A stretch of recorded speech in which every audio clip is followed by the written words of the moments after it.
G'day everyone. Today we're talking about the Kiwi SME Crossroads, a quiet decision I'm seeing in a lot of Kiwi small businesses right now that will separate the survivors from the thrivers over the next few years. To bring it to life, I want to introduce you to two cafe owners.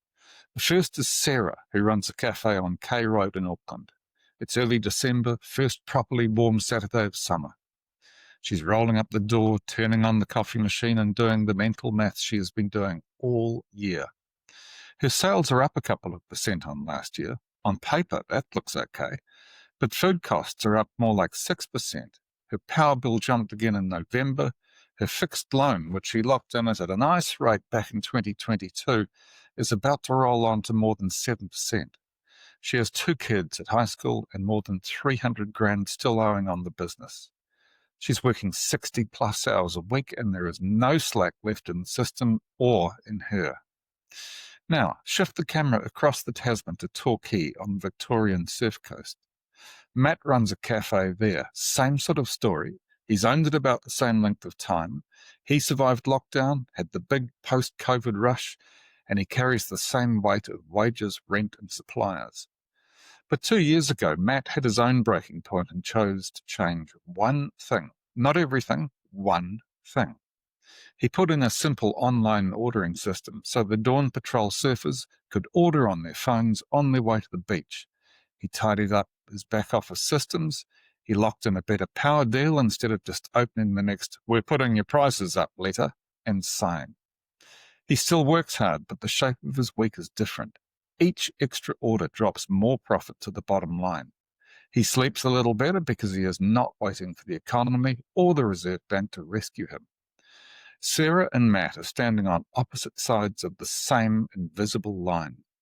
On one side are owners who keep things roughly as they are, paper dockets, spreadsheets held together with hope, pricing that has not been reviewed in 3 years, and a sort of quiet wish that things might come right soon. On the other side are owners who often reluctantly decide to change one thing that changes everything. That is the real story of NZ SMEs in 2025. Not whether confidence is up or down 3 points in the latest survey, but whether owners are willing to make that first deliberate change. So what does this mean for you? Maybe you recognize a bit of Sarah. You're tired. The cost line feels like they're always heading up while your revenue line is just shuffling sideways. You know you should look at online sales or better scheduling or tightening up your quoting, but it always seems to be an after the holidays job. If that is you, I want to offer 3 simple ideas. First, you don't have to become a tech guru. Most of the tools that help you, from point-of-sale systems to online booking to invoice scanning, are designed for normal humans. The hardest part is deciding which one small piece of the business to fix first. Second, the decision is less about software and more about habit. Matt didn't become successful because of an app.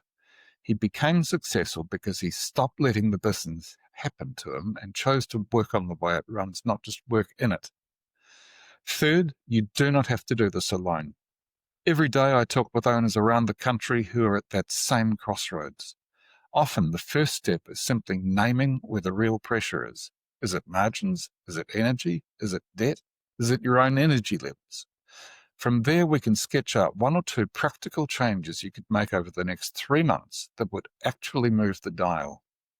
Before we wrap up, it's worth naming the 3 slow waves that are already rolling in for a lot of owners: energy costs, interest costs, and simple human tiredness.